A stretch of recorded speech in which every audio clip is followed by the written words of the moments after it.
저는 외벌이의 다둥이 아빠입니다. 냅다 사표는 질렀는데 막상 현실 생각하니 걱정도 조금 됩니다. 이거 혼나야 돼요. 왜 여러분이 잘못해놓고 그걸 고민으로 둔갑시킨 다음에 누구한테 위로받고 해결하길 원하세요, 그걸요?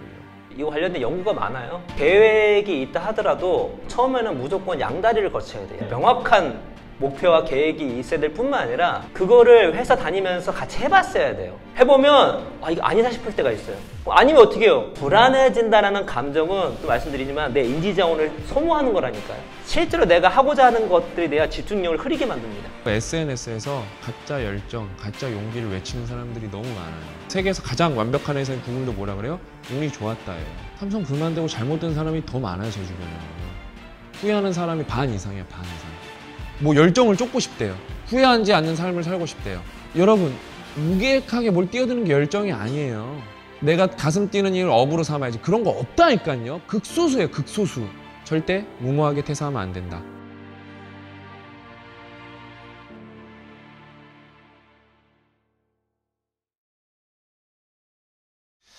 이제 두 번째 질문으로 넘어가겠습니다. 이번에도 이거 중요한 질문이어서 짧은데 해야 될 것 같은데요. 38세 남성분께서 보내주신 고민입니다. 9년 정도 다니던 회사를 그만두게 되었습니다. 사실 구체적인 그림을 그리지 못한 상태에서 퇴사 결정을 하게 되었고 회사와의 조율로 3개월 남짓에 진행하던 프로젝트 마무리와 퇴사 준비를 할 시간만이 남았습니다. 혼자라면 아무 걱정이 없겠지만 저는 외벌이의 다둥이 아빠입니다. 냅다 사표는 질렀는데 막상 현실 생각하니 걱정도 조금 됩니다. 남은 3개월 어떻게 준비하면 될까요? 하고 웃음 표시 보내셨는데 웃음 표시 보내시면 안 돼요. 이거 혼나야 돼요, 여러분. 이거 아니, 제가 진짜 이분은 이거 손 들어보세요. 이 사연 보내신 분 어디 계세요? 괜찮아요, 손 들어보세요. 안 오셨어요? 방송을 보시겠지. 방송은 보시겠죠? 혼나야 돼요. 이거 우리 여태까지 방송에서 몇 번 해줬는데 내가 봤을 때 15번은 얘기했을 것 같은데. 진짜 농담 안 하고 매 맞아야 돼, 이거는요. 그 정도밖에 없어요. 제가 관련된 얘기를 되게 많이 했어요, 이 얘기를. 그러니까 여러분의 고민은 고민이 아닌 경우가 되게 많다니까요. 잘못인 경우가 많아요, 사실요. 왜 여러분이 잘못해놓고 그걸 고민으로 둔갑시킨 다음에 누구한테 위로받고 해결하길 원하세요, 그거를요. 아니, 애기 아빠가 그만두면 어떡해요, 이거를요. 예? 플랜 B, 플랜 C를 만들어 놓고 해야죠. 예? 그러니까 이제 이거 관련된 연구가 많은데, 그러니까 첫 번째는 당연히 이분은 지금 계획도 없잖아요. 당연히 구체적인 계획이 있어야 되는 거 중요하고, 그것보다 더 중요한 거는 그 계획이 있다 하더라도 처음에는 무조건 양다리를 거쳐야 돼, 양다리를. 내가 다른 어떤 비전이 있다 하더라도 다른 어떤 뭐 사업이랄지 아니면 다른 거 뭐 책을 쓴달지 아니면 다른 거 뭘 한다 하더라도 내가 이걸 제대로 하기 위해서 그만두고 한다 하는 사람보다 양다리를 거친 사람이 실제로 성공 확률이 높아요. 때문에 이분은 어떻게 해야 되냐면 당연히 자기가 이걸 그만뒀을 때에 해야 할 명확한 목표와 계획이 있어야 될 뿐만 아니라 그거를 회사 다니면서 같이 해봤어야 돼요. 이게 막상 실제로 해보면 내 생각과 다른 게 되게 많거든요. 관련 얘기 한 20번 넘게 한 것 같은데? 한 번 더 말씀드릴게요. 해보면 이거 아니다 싶을 때가 있어요. 아니면 어떻게 해요? 내가 지금 직장 했으니까 직장 더 열심히 다니면 되는 거죠. 게다가 어떤 일을 하든 간에 금전적 압박을 덜 받는 게 중요해요. 여러분 비즈니스에서도 되게 중요한 게 현금 흐름이 되게 중요해요. 영업이익이 낮아도 현금 흐름이 원활하면 그걸로 회사가 잘 굴러가요. 아마존 같은 회사가 생각보다 영업이익이 높지 않아요.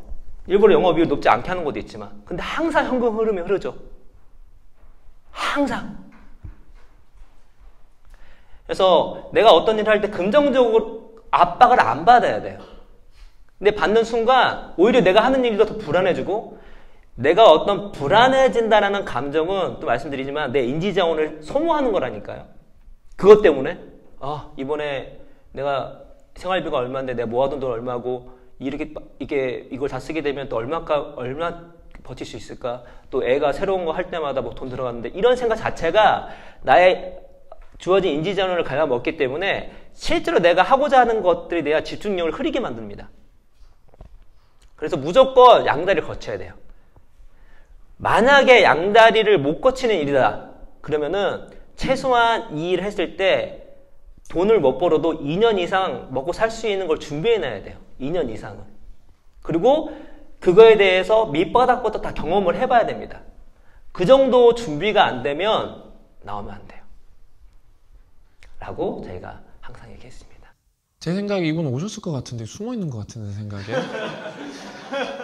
아니 진짜 만약에 방송을 보시든 숨어 계시든 진짜 똑바로 들으세요. 이게 내가 진짜 이거 혼나야 돼요. 왜냐면 애기 아빠잖아요. 웃음 표시 같은 거 하면 정신 못 차리셨다는 거예요. 여러분 제가 말하잖아요. 요즘에 너무 미디어 말고 SNS에서 가짜 열정, 가짜 용기를 외치는 사람들이 너무 많아요. 정말 나쁜 사람들 많아요, 요즘에. 예? 열정 중요하죠. 용기 중요하죠. 근데 그분들은 운이 좋게 성공한 거예요, 이미요. 그래 놓고 지금 그분들은 운을 열정과 용기로 가장한 거예요. 괜히 우리가 여러분 1초열정 챕터 1이 운이, 구글도 뭐라 그래? 세계에서 가장 완벽한 회사인 구글도 뭐라 그래요? 운이 좋았다예요. 결론이 운이 좋았다예요. 당연히 실력인 부분도 크죠. 예? 근데 운이 없으면은 안 되는 부분이 되게 많아요, 여러분. 특히 뭐 이렇게 뭘 뛰어들고 뭐 새롭게 도전하고 그런 것들은요. 근데 그거를 막 진짜 그래 나도 가슴 뛰는 삶 살아야지. 제가 맨날 그랬잖아요. 여러분 가슴 뛰는 삶 실패하면 어떻게 되는지 알아요? 막 폐가 뛰는 삶, 막 숨이 차는 삶을 살아야 돼요. 네? 진짜 이게 되게 이거는 심각한 일이에요. 나중에 여기 젊으신 분들 계시니까 나중에 직장을 다니시다가 직장이 내 생각과 다를 수가 있어요. 그럴 때 다른 꿈을 꾸실 때 꼭 염두해 주셔야 돼요.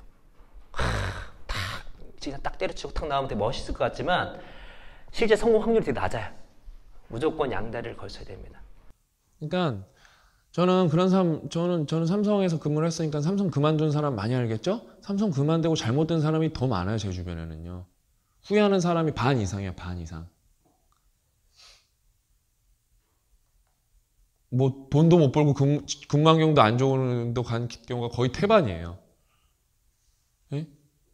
거의 그래요, 거의. 아마 여기 지금 자영업에 사업 하신 분 계시면 아실 거예요. 월급 받는 것과 다른 사람의 월급 받지 않고 다른 사람의 돈을 받는 게 얼마나 힘든지 이거는 비교할 수가 없어요, 정말. 그냥 제가 제 얘기 말씀드렸잖아요. 저는 제가 하고 싶은 게 있어서 저는 금, 토, 일 알바를 다 했어요. 삼성 다니면서 아이들도 가르치고 뭐 글도 쓰고 금, 토, 일 알바를 다 했어요. 제가 아직도 기억나요. 금요일은 우리가 무조건 일찍 퇴근하거든요. 5시 반 버스 퇴근하면 집에 7시에 도착을 해요. 그러면 7시에 그 멘토링을 해주기로 했어요. 그때는 사교육처럼 돈을 받고 멘토링을 해줬는데 그때는 어때요? 밥 먹을 시간이 없어서 내가 내려서 와이프한테 전화하고 삼각김밥 먹으면서 멘토링 장소로 간 적도 많아요. 차가 밀려갖고. 그렇게 했기 때문에 저는 들이밀 수가 있었어요. 그 다음에 망했을 때 플랜 1. 학원으로 가보자. 왜냐면 뭐 수학이랑 과학을 잘하니까 사교육업에 가보자. 밥이야 먹겠지. 2. 포닥으로 가자. 내가 그래도 좋은 대학원에서 공부를 했으니까 우리 지도 교수님 날 인정해 주니까 포닥으로 가면 이제 연봉이 뭐 반의 반으로 줄어드는데 그래도 포닥으로 생활하면서 최소한 연봉은 받으면서 해외에서 취업을 해보자. 저는 B, C가 이렇게 있었어요. 돈도 많이 모았나? 돈도 많이 모아놨었고요. 예? 그러니까 진짜 이 얘기 몇 번 해드렸는데, 그러니까 뭐 이런 얘기만 몇 번 해드렸겠습니까? 그러니까 어쩔 수가 없어요. 여러분이 학습하실 때까지 계속 얘기해드려야 돼요. 그래서 이번에는 이 얘기의 중점 이분 진짜 좀 혼날 각오로 들으셔야 된다는 거예요. 근데 이런 고민이 지금 저희가 고민 한 600 몇 개 법용어로 받고 있는 게 있는데 너무 많아요. 뭐 열정을 쫓고 싶대요. 후회하지 않는 삶을 살고 싶대요. 여러분 무계획하게 뭘 뛰어드는 게 열정이 아니에요. 열정은 개인마다 정의가 다르겠죠, 그렇죠? 저는 열정을 뭐라고 정의하고 싶냐면은 내가 원하는 거를 계속하게 해줄 수 있는, 지속하게 할 수 있는 에너지라고 봐요, 저는요. 무모함이랑 열정이랑 여러분 진짜 구분하셨으면 좋겠어요. 다 그래요. 내가 가슴 뛰는 일을 업으로 삼아야지. 그런 거 없다니까요. 극소수예요, 극소수. 그런 게 이제 미디어에 나오기 좋죠. SNS에 카드 뉴스로 빵 터지기 좋고 영상으로 나오기 좋고. 안 된다니까요. 뭘 해야겠어요. 직장 생활 잘 하면서 취미 생활에서도 열정을 찾을 수가 있어요, 여러분. 그 다음에 그게 나중에 뭐가 되는 거예요? 업이 되는 거예요. 업이 된다고요, 업. 제 주변에 지금 직장 다니면서 책 열심히 읽어서 작가가 된 분이 몇 있는데 그 중에 몇 명은 베스트셀러 작가가 됐어요, 실제로. 근데 그분들도 여전히 그거 갖고 수입은 안 돼요. 생활을 하기 위한. 근데 어느 순간 자리를 잡을 거예요, 그분들은요. 그러면 그분들은 작가로, 전업작가로 살 수가 있죠, 강연하시면서. 그러니까 진짜 그래도 고민을 했으니까 제가 조금 대답을 해드려야겠죠? 남은 3개월 동안 어떻게 준비하면 될까요? 뭐 해야 될까요? 여러분 뭐 해야 될 것 같아요, 이분? 예? 취업? 그러니까 이분도 그거겠죠. 그러니까 질문이 그거겠죠. 제가 취업을 하려면 어떻게 해야 될까요?겠죠? 어떻게 해야 될 것 같아요? 계획을 세워야 될 것 같습니다. 어떤 계획을? 일단은 당장에 뭘 해야 되고 돈을 어떻게 벌어야 되고 그 리스크를 감소할 수 있는 방법을 찾아야 될 것 같습니다. 우리 훌륭한 친구네. 박수 한번 쳐주세요. 맞아요. 그러니까 이분이 지금 뭘 해야 되냐면은요. 플랜 계획 A, B, C를 짜야 되는 거예요. 내가 이상적으로 가고 싶은 직장이 있을 거 아니에요. 그렇죠? 거기는 어떤 경쟁률이 필요하고 어떤 경쟁력이 필요한 걸 빨리 파악하라고 그러면 내가 그걸 준비가 돼 있나 빨리 메타인지를 높이는 과정을 거쳐야 되고 그 다음에 그걸 안 됐을 때 당장 내가 무슨 알바라도 할 수 있나 그걸 빨리빨리 찾아내야 돼요. 알바도 이분이 했을 때 단위 시간당 페이를 더 많이 받을 수 있는 알바가 있을 거 아니에요? 그런 걸 빨리 찾으려고 하고 그 다음에 그 알바를 하면서 여유 시간을 생겨서 내가 진짜 원하는 직장에 재도전을 할 수 있는 계획이 있어야 돼요. 뭔 말인지 아시겠죠? 제가 항상 그래요. 내가 진짜 무기력하다는 얘기는 살면서 한 진짜 10만 번 들은 것 같아요. 진짜 무기력합니다 박사님. 힘이 안 나요. 무기력해. 어떻게 될지 모르겠어요. 다 그거의 하나죠. 한 맥락으로 보면 다 똑같죠. 그럼 제가 항상 하는 게 있어요. 무기력하면은 일단 알바부터 시작하세요. 내가 그래요. 알바부터 시작을 하면은 아무것도 안 하시는 분들 정신이 번쩍 납니다. 그러면서 돈도 벌립니다. 그러면서 활기도 찾고. 왜냐면은 저한테 질문하는 친구가 10대는 없거든요. 별로. 가끔 있어요. 진짜. 한 1%에서 0.5% 정도? 다 20대 이상이거든요. 20대 이상이면 성인이잖아요. 여러분. 성인이잖아요. 예? 일단은 과거는 어떻게 여러분 우리가 돌릴 방법이 없어요. 해결을 해야 되잖아요. 문제 해결력. 그렇죠? 알바부터 하세요. 알바의 장점이 뭐예요? 4시간만 할 수 있는 알바도 있고 그렇죠? 주말만 할 수 있는 알바도 있고 여러 가지 옵션이 많은 게 알바의 장점이에요. 그러면서 공부하셔야죠. 그러면서 원하는 거 이뤄내셔야죠.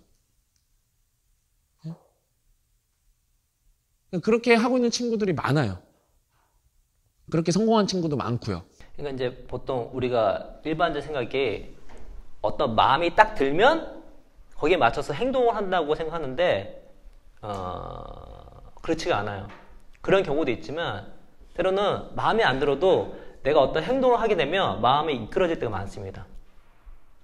혹은 새로운 환경에 들어갔을 때 없던 마음이 생기기도 해요.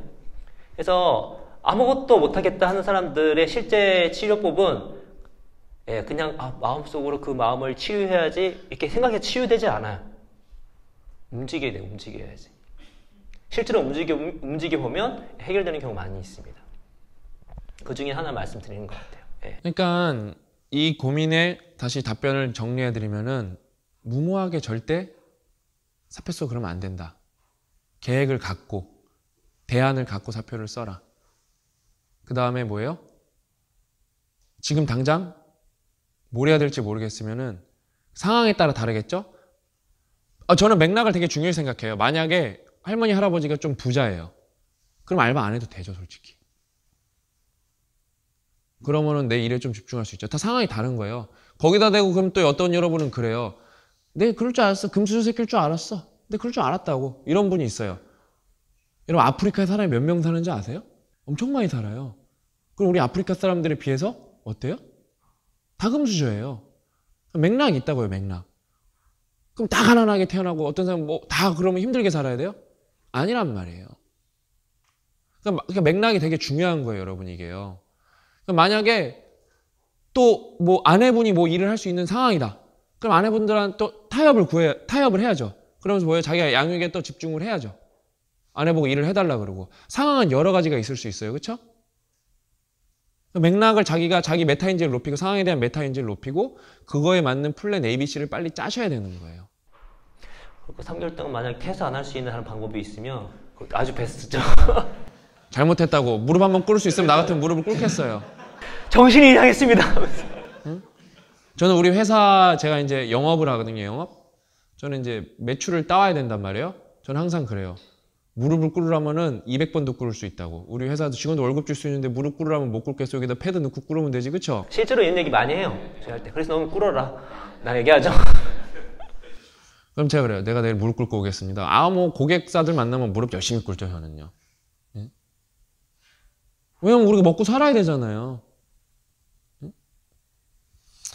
그래서 진짜 절대 이분도 반성 진짜 깊게 하셨으면 좋겠고 반성하시면서 빨리 움직이셨으면 좋겠고 여기 있는 많은 분들, 젊은 친구들 절대 무모하게 퇴사하면 안 된다.